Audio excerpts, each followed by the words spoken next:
Dmitry Bykov is a man of many talents, a poet, journalist, essayist and novelist.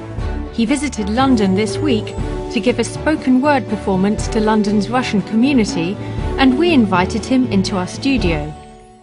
I'm Alice Lagnado, and with me in the studio are Polina Boiko and Dmitry Linnik. Dmitry, you're a novelist, poet, journalist and political activist. What's the most important to you out of these four? Well, first of all, I hope not to be a political activist, because that's a kind of social duty, but that's not my profession. As we say in Russia, a good person is not a profession. It's more respectable in Russian tradition to consider yourself a poet, even if you can, if you can write two rhymed verse, two rhymed lines, you consider to be a poet, because a poet is a national pride and maybe a national sport. Then I'd like to be a journalist because it's dangerous.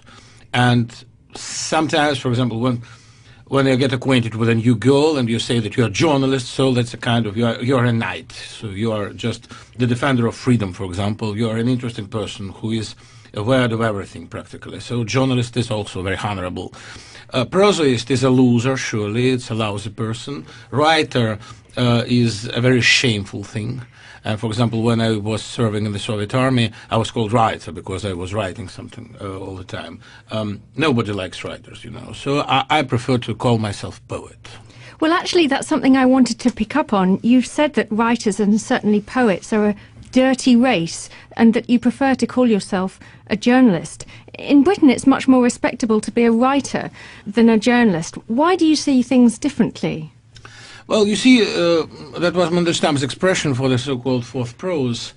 Writers are the dirty race with dirty ways of cooking and so on. That Mandelstam should be quoted very exactly. I don't remember it by heart. He called writers the dirty race because that was the race of traders who always are trading their friends, who are selling to the power, who are ready to, as he said, all writers are sold to the devil who was Stalin in his mind. I think that writer generally is a person who doesn't participate live. He's just looking at it. He tries to be safe. Sometimes he really serves to power because he depends on it. I think that poet is somebody who depends only on God. And writer, generally, he's a person who depends from editor. And so I should say that poet is honorable, journalist is hero also, because he also defends human rights and so on. Writer is something really lousy, and so I prefer to call myself a poet and journalist. Well, I wanted to ask you about the project that you're here in London with, Гражданин Поэт, and it's Citizen Poet. Citizen Poet, I'm sorry. And for just over a year, you've written and released regularly these political satires, little poems, and they're read by the acclaimed Russian actor Mikhail Yefremov. The whole project started out really small and it's snowballed. How did it come about? And did you ever imagine that it would get this big? Well, it was a surprise for us, sure. But I won't agree that there is any fame of the project. The project is famous in very narrow circles and very locally. Only maybe a very small amount, a very small percent of Russian population is really interested in what happens. But the YouTube channel has 13 million hits. 13 millions, just 13 millions for 52 issues, it's not too much. Our best result was about 500,000 for one. I should say maybe that's normal, because good poet and good actor, I hope so, try to express something that is felt by anybody but can't be told, by different reasons. Many people are afraid to think, not because they are afraid of some social circumstances. They are afraid to tell the truth to themselves, because this truth will demand something from them. I think that these poems were not too witty or not too dangerous, but they were expressing the thoughts and hopes and ideas which were common to a very big amount of people. Maybe it's not a huge percent from the population, but a huge percent from the population is thinking only about their surviving. That's normal. Maybe 10, maybe 12, maybe 15% of Russia were interested in what we are doing. And so for the year, we were writing it as a political diary. Now it's finished because Russia goes through another stage, through another period, maybe through another era, because the events are very quick now. And this new era needs new style. If I can go back a few years, I remember watching you on television. That was at the height of the so-called Orange Revolution in the Ukraine. You and a friend went to Kiev, the capital of Ukraine. You were a guest on Ukrainian television. That was a time, I should remind for the sake of our listeners, when the Orange Revolution, as I said, was at its height, and the relations between the democratic government in Ukraine and the government in Russia were at a low ebb. I remember that the anchor on that Ukrainian television program suggested or implied that you should be on the side of the Ukrainian democratic forces, and he was, well, effectively expecting you to slam the Russian authorities for supporting undemocratic segments of the Ukrainian society, Ukrainian power structures. And you came back quite strongly in defense of Russia and its position back then. Do you still feel the same? Well, first of all, if you are talking with a foreign journalist, you will defend your country anyway. Because, by the way, my firm principle is never to give any interviews to foreign press. I can say any dirty words about Russia and its government when I'm speaking with Russians. But I'll never say any bad word about my government when I'm speaking with foreigner. That's not a national pride, but that's maybe some habit of my pioneer childhood. The word patriot and patriotism in Russia now are almost unmentionable in the liberal circles. No, I think that best patriots like Ryzhkov, like Nemtsov, like Kasyanov, for example, they are in the camp of opposition. They are good patriots, surely, because they defend the more bright and maybe the more intellectual image of Russia. That's the first point. The second one is when we're speaking about Orange Revolution. By the way, I dislike Orangism as it is from this very point of the beginning of Maidan, the so-called, or when people went to the square to defend their rights. I was on the orange side, and I was in the camp of Yushchenko and Tymoshenko for a long time. I was defending their position. And by the way, when, there were two staffs, Yanukovych's and Tymoshenko's, I was, as a reporter in Tymoshenko's staff, I was reporting about it. I was visiting her. And so I was talking to her, and even now I like her much more than Yanukovych. But I think that the most strong step was to come at the square, because when you go to the square, you come away from the rules of political game to begin with. I think it's maybe that's the first step in real war, and it was war.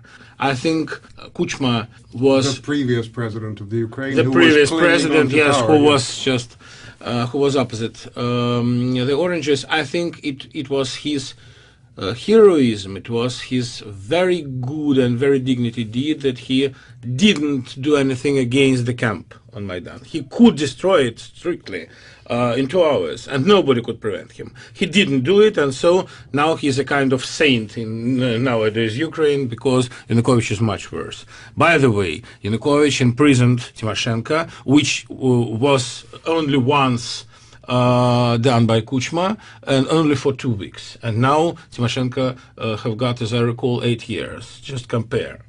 I think that Orangism is very good if you struggle as a politician, and when you transfer it somehow in the genre of street battle, then I can't adopt it anyhow. And I am very proud now that Russia is avoiding this danger. I'm quite sure that Russian white revolution or snow revolution will allow Putin to get his last victory, and after it he will never be our president again.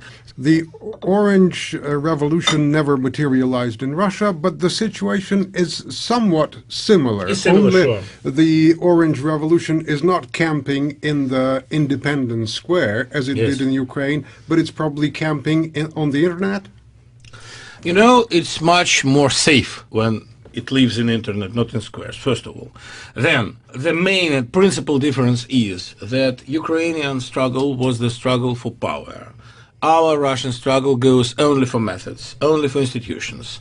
We are struggling for true elections. True elections are not just elections where the voice are counted strictly.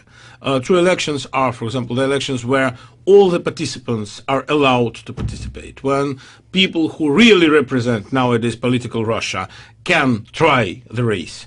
Now they're just away from the political square. They don't participate at all. So I'm quite sure that struggle for institutions, which goes into the internet, is much more perspective and self-respectable, I should say, than the street struggle for any concrete politician. Do you see your role in the League of Voters, the civic movement for free and fair elections? Is it an important role for you? You didn't mention it in your list of professions. Well, you know, there are only very few writers which I really like. It's very pleasant to be in one organization with Akunin, Parfenov, journalist and writer, and Dulitskaya. That's the main reason I participate in the League of Electors. I am quite sure that this organization could be sometimes maybe just the beginning of political party. Anyhow, I hope that League of Electors will help to make the so-called Svodny Protocol, I don't know how to translate it, the so-called common report, maybe the most exact translation, the common report from the elections, which is based on local letters and reports by private electors. I think that's the only aim. I had another question about Citizen Poet. How much of it is business and how much of it is politics? Is it business? Well, I think it's not a huge profit, because you know that some of our critics and enemies in Russia say that now opposition becomes a good business. I'd like them to try this business, because this business includes many risks. You are practically separated from your real profession. You are not invited on TV, for example. You get very special phone calls with the questions, for example, when are you going to die, and so on. Sure, our concerts are popular enough. Then, sometimes after the concerts, I get much more, because the concerts, for example, gather 5,000 or 6,000 people, for example, like it was in Kiev. And our farewell concert in Moscow, it seems so interesting to the spectators that we should repeat it in a week. We were planning to bury a project on 5th of March. Now we'll dig it up and then to dig it away on 11th. Does that affect the symbolism of yes, there is some symbolism, you know, because in Russia you never can bury something from one time. Stalin is buried for 50 years and nothing happens. So the sums are good. The risks are even better. So I can say that maybe we are paid like a not very popular rock singer just beginning his career. Just a reminder, this is Alice Lagnado at the Voice of Russia in London. I'm joined by Polina, Boiko and Dmitry Linnik, and we're talking to Dmitry Bykov. Maybe if you can write 2 rhymed verse, 2 rhymed lines, you consider to be a poet, because a poet is a national pride and maybe a national sport. Then I'd like to be a journalist, because it's dangerous. And sometimes, for example, when you get acquainted with a new girl and you say that you're a journalist, so that's a kind of, you're a knight. So you are just the defender of freedom, for example. You are an interesting person who is aware of everything, practically. So journalist is also very honorable. Prosaist is a loser, surely. It's a lousy person. Writer is a very shameful thing. For example, when I was serving in the Soviet army, I was called writer because I was writing something all the time. Nobody likes writers, you know, so I prefer to call myself poet. Dmitry Bykov is a man of many talents, a poet, journalist, essayist and novelist. He visited London this week to give a spoken word performance to London's Russian community, and we invited him into our studio.